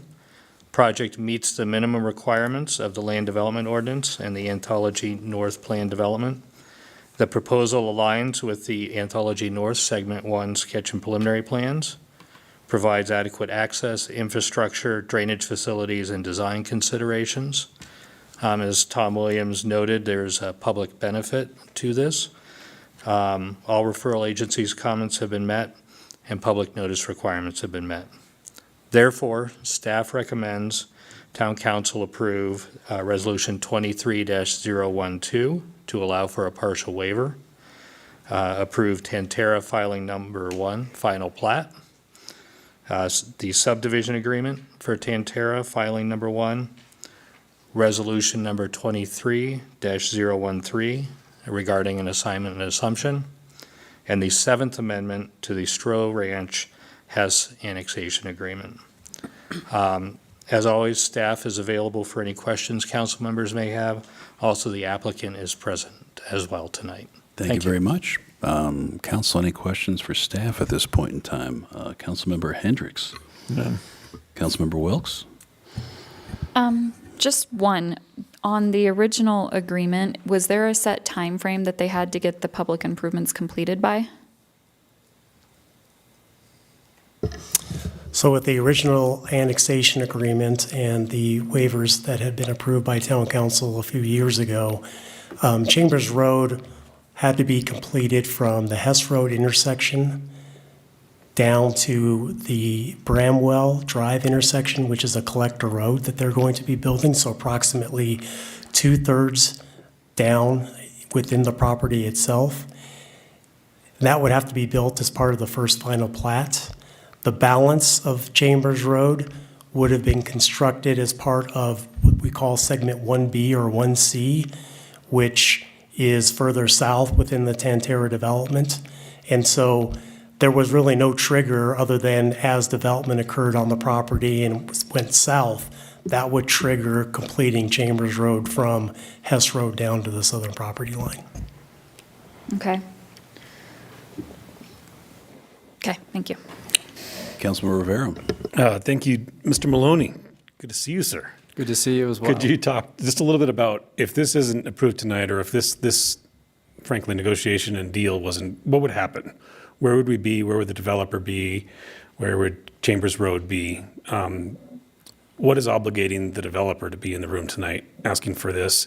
And why are we in accordance with it? Why is the town staff pushing for it? Well, if there's no partial waiver approved by Town Council, then you wouldn't get to the final plat, and you wouldn't get to the subdivision agreement, and you wouldn't get to the construction of Chambers Road, which, as Tom indicated, based upon prior understandings that we have reached, has been accelerated now. It's not going to be in 2 segments. It's going to be in essentially 1 segment, not dependent upon any additional platting. Thank you. Appreciate it. Councilmember Barrington? I don't have questions, just comments, so I'll hold off. Councilmember Hefta? No questions. Thank you very much. At this time, the applicant can come before us and give us your name and address, please.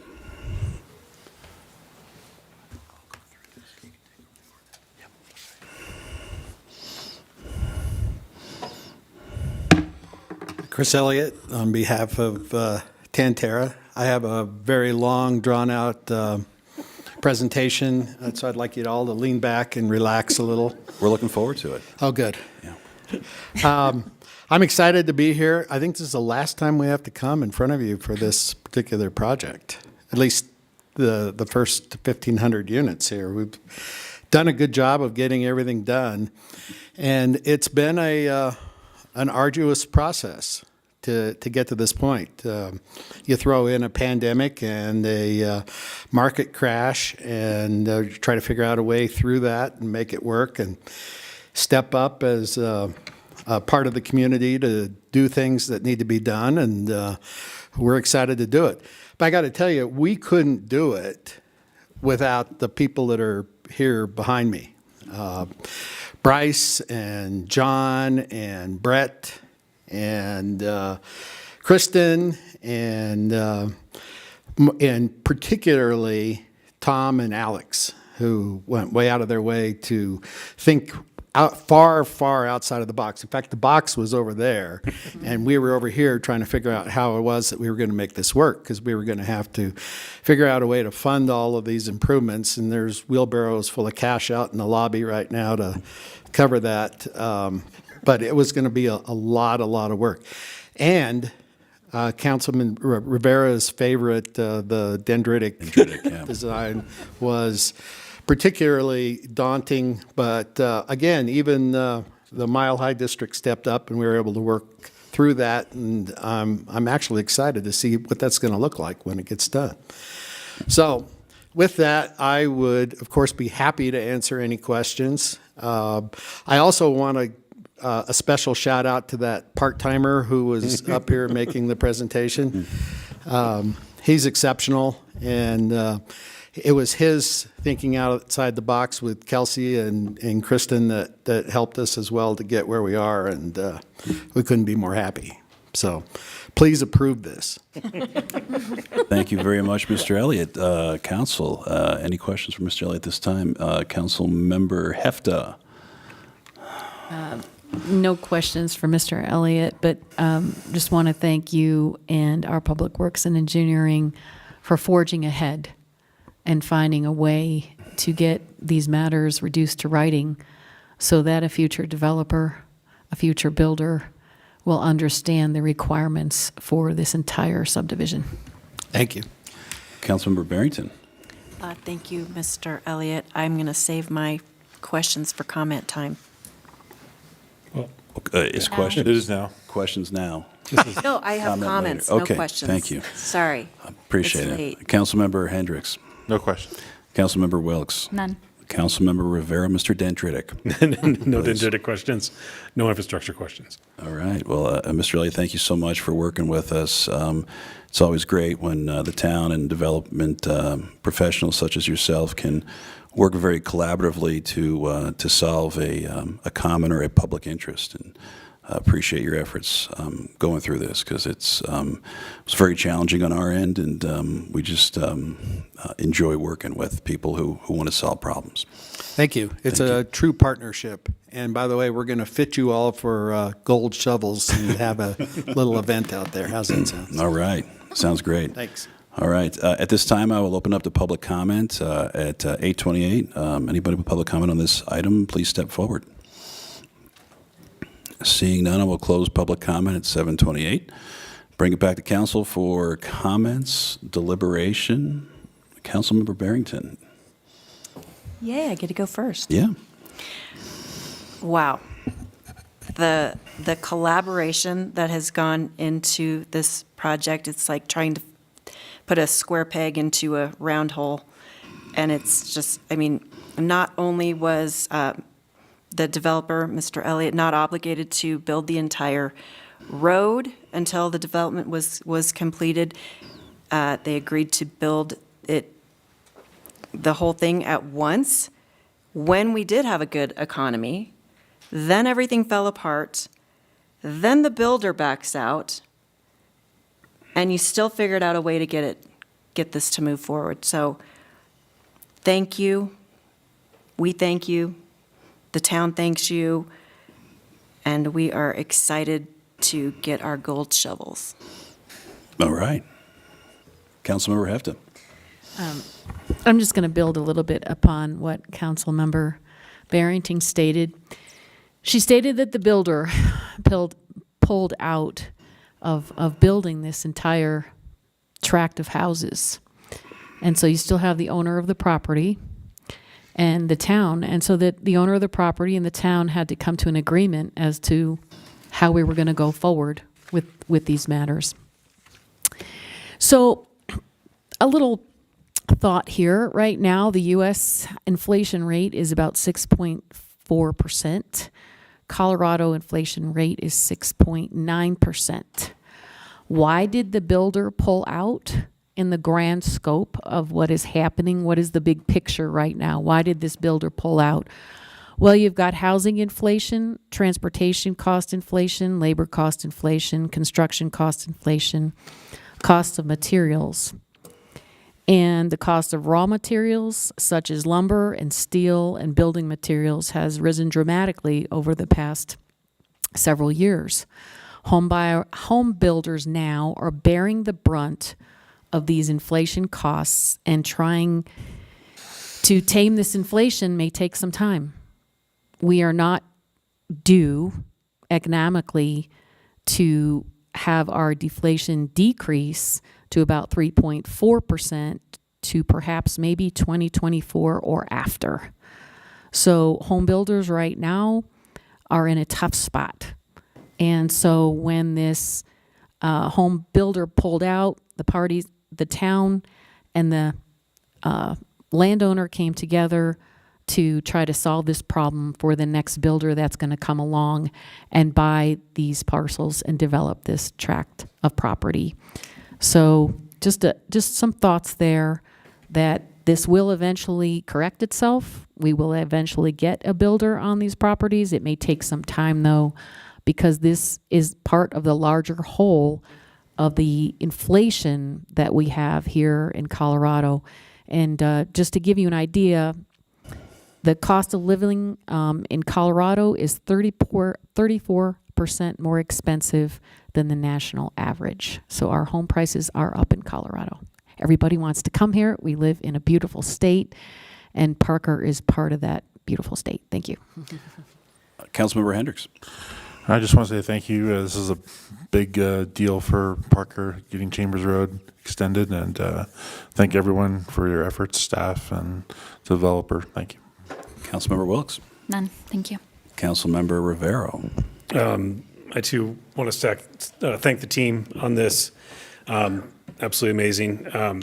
With Tom's words, I find one, that the partial waiver is in the best interest of the public, and that two, it does not impair said public. 110% letter of credit from a non-landowner is amazing.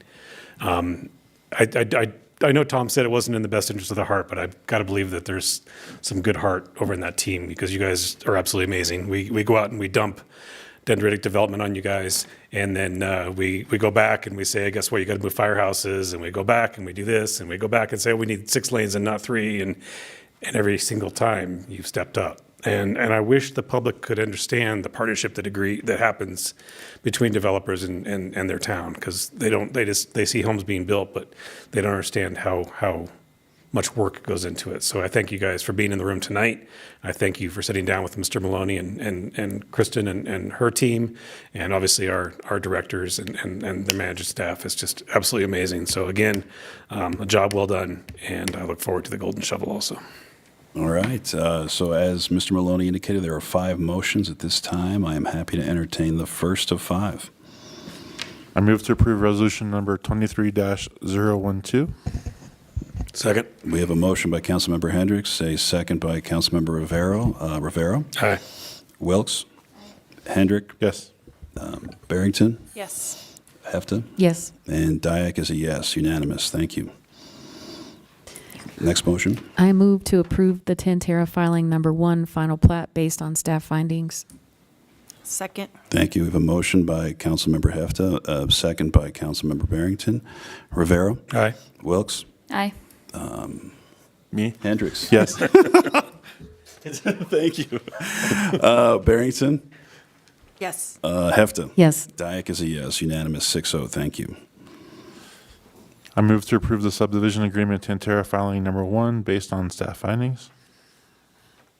Second. We have a motion by Councilmember Hendricks, second by Councilmember Barrington. Rivero? Aye. Wilkes? Aye. Hendricks? Yes. Barrington? Yes. Hefta? Yes. Dyak is a yes, unanimous. Thank you. Next one. I move to approve resolution number 23-013. Thank you. Thank you. We have a motion by Councilmember Hendricks, second by Councilmember Rivero. Rivero? Aye. Wilkes? Aye. Hendricks? Yes. Barrington? Yes. Hefta? Yes. Dyak is a yes, 6-0. Thank you.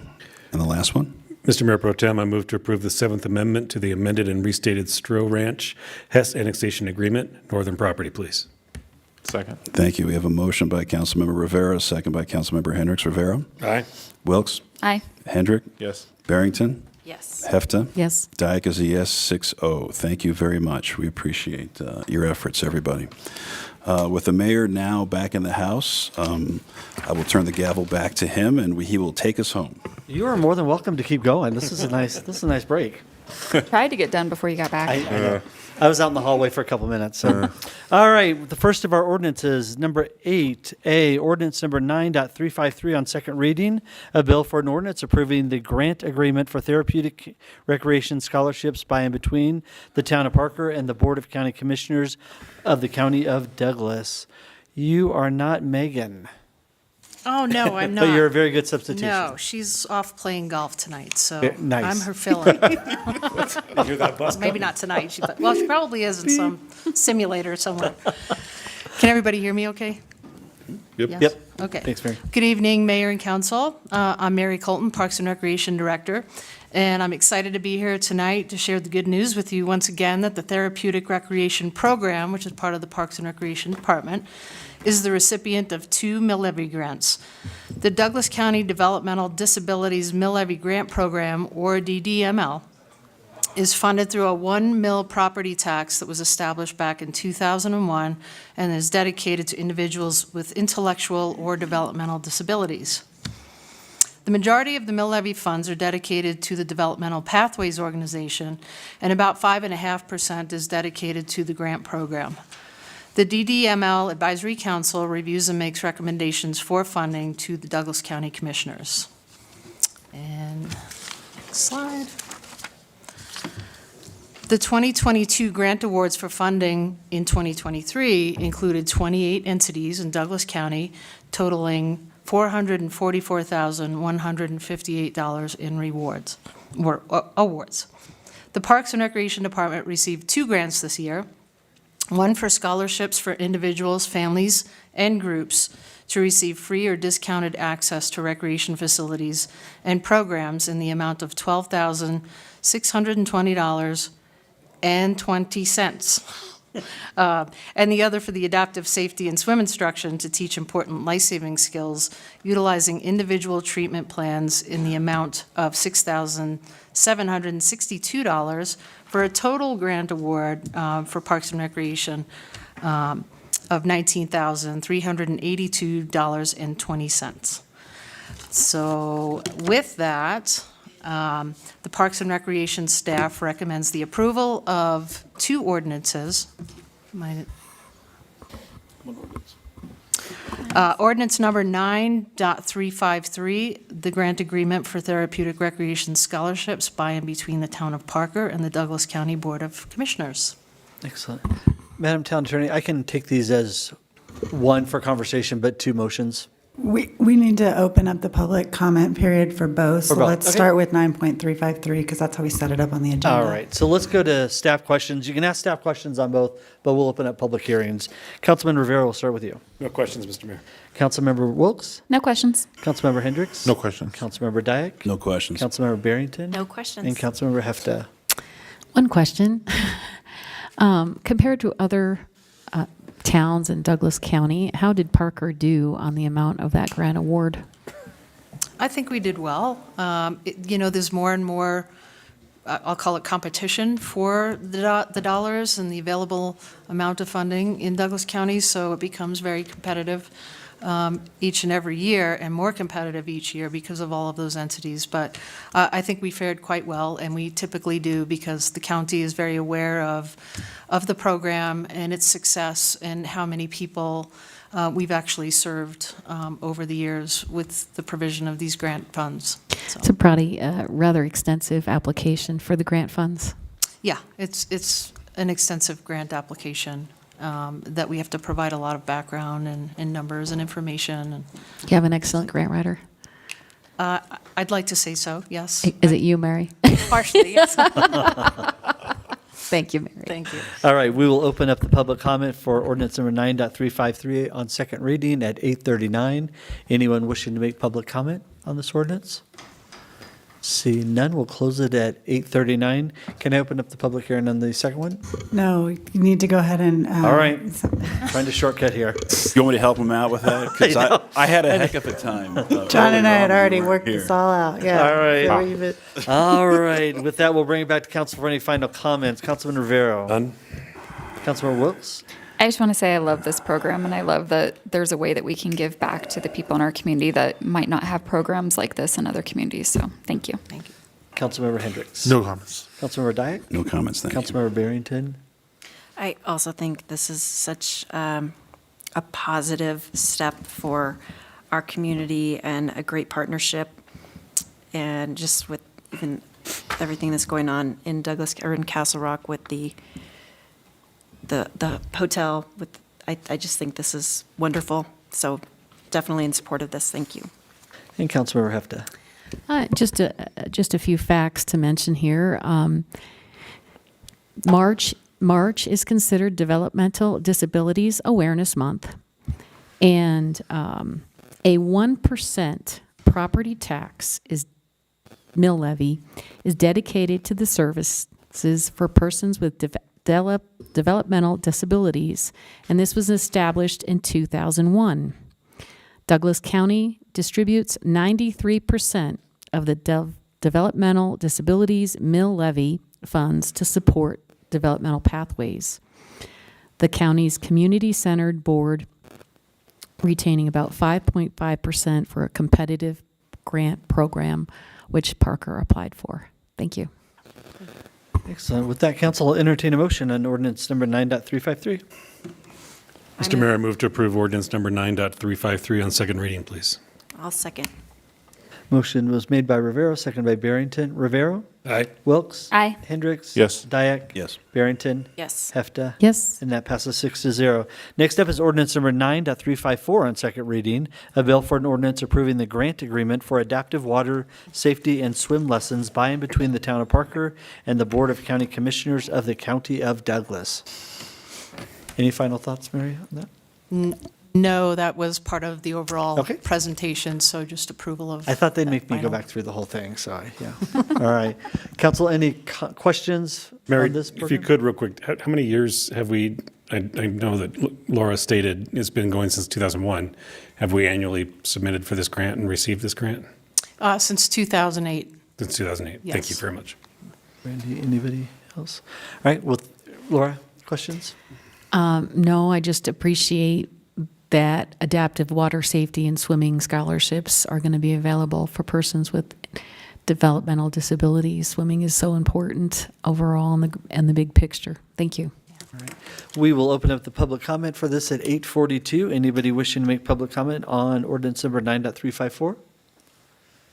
See none, we'll close it at 8:43 and bring it back for any final comments. Rivera? None, sir. Councilmember Wilkes? No. Councilmember Hendricks? Nope. Councilmember Dyak? No comment. Councilmember Barrington? Nope. And Councilmember Hefta? Thank you. No. All right, I'll entertain a motion on 9.354. I move to approve ordinance number 9.354 on second reading. Second. Motion is made by Wilkes, seconded by Hefta. Rivero? Aye. Wilkes? Aye. Hendricks? Yes. Dyak? Yes. Barrington? Yes. Hefta? Yes. And that passes 6-0. Mary, before you leave, thank you, and thank you to your social media team for posting pictures for when they have their therapeutic recreation classes and crafts and stuff. The smiles on their faces are just, Yeah, they have a lot. it's amazing. They have a lot of fun, so Yep. thank you. Yep.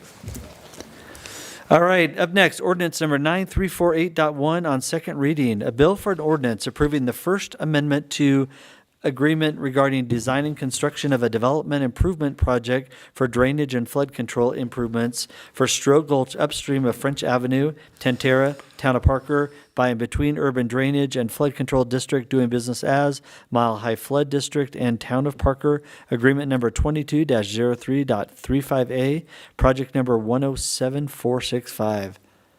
Could you have a longer title? It's pretty bad, yes. Good evening, Mayor and Council. Alex. Before you tonight is the IGA amendment to finalize the construction costs for the major drainage way improvements for Tantera Filing 1A. This first slide gives you a general idea of where the improvements are. The bulk of the major drainage way improvements are located within a drainage way called West Stroh Gulch that kind of winds throughout the main section of the neighborhood. There are also improvements needed to Oak Gulch, adjacent to the proposed Chambers Road and Tammy Lane bridges. There you see kind of at the top of that map near Hess Road. These improvements are proposed as what the Flood District calls a DIP, a Development Improvement Project, formerly known as a fee in lieu project. I've come before you to talk about fee in lieu projects before. This is the same thing, they've just changed the name. What that means is that the improvements are funded 100% by the developer, but actually constructed by the Mile High Flood District with assistance from town staff. The details of the project design hasn't changed since the last time I was before you. We are still employing dendritic design principles here. And what that means is basically we're trying to utilize the natural channel alignments as much as we can, minimize the realignment of the channels, and try to preserve key drainage areas out there that may have been filled in under traditional development principles. The bulk of the improvements are grade control structures to stabilize the improvement. Our traditional boulder cascade drops, our larger drop structures are out there. We do have some smaller riffle structures that we're going to be using as well. The West Stroh Gulch Channel does get integrated through the proposed regional park that will be constructed out there, which should be a nice feature. And then we are going to have trails along both Stroh Gulch and Oak Gulch. The Oak Gulch will be the regional trail in the area. Those will be constructed with these improvements. Just a quick refresher on DIPs, or formerly fee in lieu projects. It essentially allows the developers to satisfy their obligations by basically funding a project that the Flood District will construct. The benefits to the town, why we like this arrangement, is that we get more control over the project. We get to oversee the design, guide the design more. We get to have more control over selecting the engineer and the contractor. We can get firms that have a lot of specialization in these kind of drainage way work, so ultimately we think we get a much better product this way. Well, conversely, the developers like it because mainly the schedule benefits. They don't have to do the construction, one, but also they don't have to do the federal permitting that often goes with these projects. That can be a very lengthy process, so they get to kind of wipe it off their books. They do have to fund it, and it will cost a little bit more, but usually the schedule benefits are worth it to the developers. And some other recent projects that you may be familiar with that were DIPs or fee in lieu projects are the Green Acres Tributary through Compark Village South up in the northern end of town, Lemon Gulch and Brandy Gulch through Looking Glass that was completed last year, and then Lemon Gulch through Meadowlark, which was downstream of Crova Valley Road that was done a few years ago. All DIPs do require an IGA between the town and the flood district, really just to codify the respective requirements. The IGA requires the town to transfer the money to the district that we're going to collect from the developer through our subdivision agreement. And then in turn, the district is required to actually build the drainage way improvements. This amendment before you is because we have not completed final design. We have a final construction cost, and this amendment will codify that final number between the town and the district. And here is that final number, as previously mentioned tonight. Construction of the Oak Gulch and West Stroh Gulch improvements is just under $6 million. When you add in some final design and permitting, contingency, construction engineering, revegetation efforts are also lumped into here, along with the district's administrative fee, comes out just about $7.1 million is the grand total. As you heard earlier, construction will begin out there, hopefully in the next couple months. The drainage way contractor will trail the main earthwork contractor of the developer by a few months, so we would hope that we get out there by late spring and begin some of this drainage way work. So with that, I'm happy to answer any questions. Staff does recommend approval of ordinance number 9.348.1. Thank you. Excellent. Search to my left, Councilmember Hefta. No questions. Councilmember Barrington. Questions, thank you. Councilman Dyak. No questions. Councilmember Hendricks. No questions. Councilmember Wilkes. No questions. And Councilmember Rivera. You had your word up there, so you got to go in there. I've got to. If you could, real quick, I know that we put the same dendritic obligations on the property to the south. And I know last year we were on a bus tour that you took us around to look at some developments. We talked a little bit about staff going out. We had an event. We had a water event, and staff went out and watched some of the dendritic projects work. What was the overall feeling of those projects? I think everybody was very happy with how the previous dendritic projects turned out. I know the developer was happy with the final product. I think from the town and the flood district, we're very happy with how it turned out. So I think it was very positive feedback on those projects. And the previous 3 DIPs that you mentioned, of those, which ones did the district urban drainage, Mile High Flood District GC versus the town GC? The district GCs them all. All three. The contracting goes through them. Now, again, we work hand in hand with them on a day-to-day basis, but the contract does go through the district on all TIP projects. If we were to GC a project, would we also abide by their design standards? We would. So it's Yeah. it's pretty much 6 of one, half dozen of the other? Yeah, the one difference is the flood district has a little bit more flexibility in contractor selection. Awesome. They can do, they have preferred contractors that specialize in this kind of work that they can kind of select from that pool, whereas we would have to go to an open bid to anybody. So Excellent. that's the difference. Thank you, sir. That will open up for public comment on ordinance number 9.348.1 on second reading at 8:50. Anyone wishing to make public comment? Seeing none, we'll close it at 8:50 and bring it back to the council in the same order. Councilmember Hefta. Just for our young students here in the audience, when two parties contract together, that when they don't know each other and they're not the government, they enter into a contract. But when two governmental organizations want to enter into an agreement, it's an intergovernmental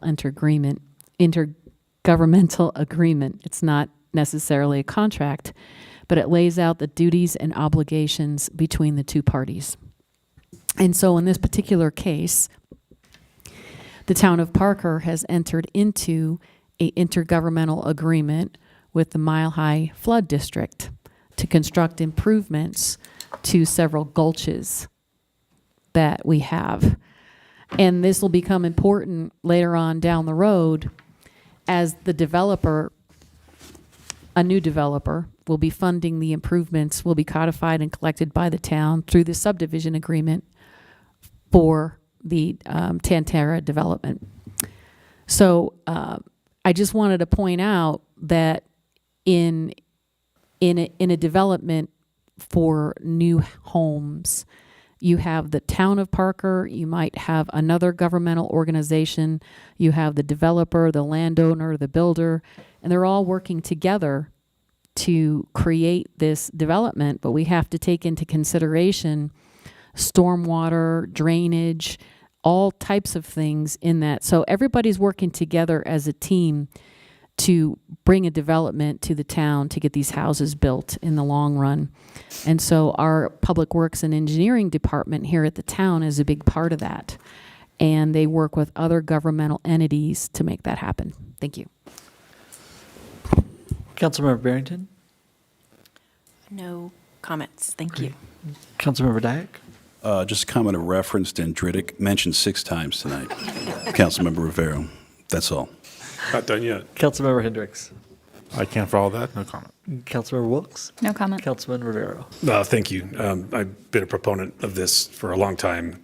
Didn't know anything about this 10 years ago and realized how important it is. And I think that the best way to put it is a lot of developments go in with a bulldozer and they flatten the whole thing.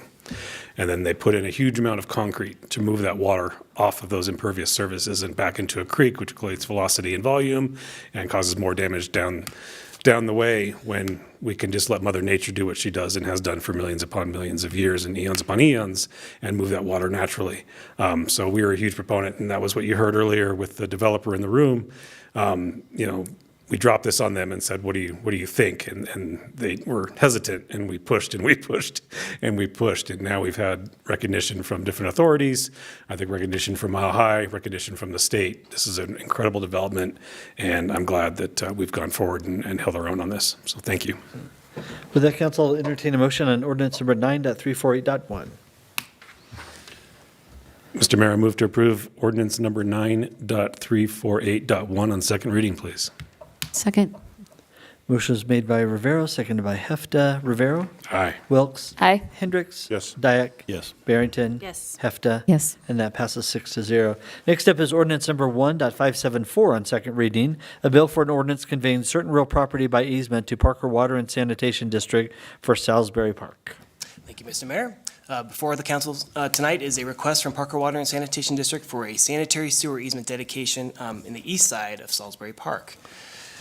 This first slide shows a vicinity map of the proposed easement location. The easement is proposed to stretch essentially from where Parker Water has a filtration building adjacent to the regional pond there, kind of on the northeast corner of Salisbury Park, stretching southwesterly, kind of back towards the equestrian or horse facilities there on the south side of the park. Some details about the easement. This is being requested to support a proposed annex to that filtration building that Parker Water is planning right now. This sanitary sewer line would carry fluids used to clean the filters in the new filtration annex. So they're going to tie that building into an existing sanitary sewer line elsewhere in the park. One important thing to note is that Parker Water is requesting this in advance of the approval of the site plan for this annex of the filtration building. That will come before the council later. It's currently under review. It's on town property, so it does have to go to a public hearing. But they're asking for this early because they need to complete the utility work before irrigation season. The sanitary sewer line will also involve some relocation of some large raw water lines. They'll need that to meet the demand when the spring rolls around. So they're trying to advance the utility work to make sure that they don't have problems meeting demand when irrigation starts. The easement is a standard Parker Water easement. We have a form we've agreed to between the attorneys. It's 30 feet in width. A few other notes, they will take construction access from that south part of the park. They won't be coming through the parking lot or the ball fields. All restoration and revegetation of the work area will have to be secured through a town grading permit, so we'll be able to ensure that that gets revegetated within the park. And then there's no direct payment being proposed for this easement. The town has long had a kind of an easement and right-of-way swap with our partner agency, Parker Water and Sanitation District, where we've traded easements back and forth over the years. So we would propose to continue that with this easement as well. And that's all I have in my presentation. I'm happy to answer any questions. Jenna Barker with Parker Water and Sand has waited very patiently all night, and she can briefly address the council and answer any questions you have for Parker Water. Excellent. Let's go for staff question. Jen, if you get ready, and we'll do staff questions. Councilmember Hendricks? No questions. Councilmember Wilkes? No questions. Councilmember Rivero? This easement's not going to affect our box cars that are sitting over there, are they? No, I don't think so. Councilmember Dyak? Are you sure? I will have to check on that, yeah. If it is, we'll have Parker Water shift them and then shift them back. Councilmember Barrington? No questions. And thank you. Councilmember Hefta? No questions. Awesome. Thank you so much for waiting. Appreciate it. Go ahead. My name is Jenna Barker. I work with Parker Water and Sanitation District. I'm the PM on this project, and we work closely with Alex and the team here. Again, this easement is being requested in advance of the site improvement plan on our filtration annex that will be added to the building already existing adjacent to Regional Pond, just to get the sanitary sewer line in place. So we actually don't have a sanitary sewer connected to the building already located there. So this will be a nice improvement to what's existing already. So thank you for your consideration. Thank you. Any, Councilmember Rivera? No questions. I appreciate your patience. Thank you. Yeah, Councilmember Wilkes? No questions. Hendricks? No questions. Councilmember Dyak? I'm Barrington? good. Hefta? No, thank you. Great, thank you. All right, so we'll open it up for public comment at 8:57 on ordinance number 1574. Seeing none, we'll close it at 8:57. Come back in the same order. Councilmember Hendricks, any comments? No. Councilmember Wilkes? Nope. Councilmember Rivero? No. Councilman Dyak? No, thanks. Councilmember Barrington? Nope. Councilmember Hefta? No. All right, with that, I'll entertain a motion on 1574. Mr. Mayor, if we could just pause for a moment. There's a discrepancy on the ordinance number, if you see by Alex's proposed or recommendation, and the ordinance that's listed on the title. So we're having, Chris is checking to see if it's 1574 or 1547. All right. Always at the last one. The suspense is going I know. to kill me. Well, Chris? She's back. Yes. Okay. My apologies.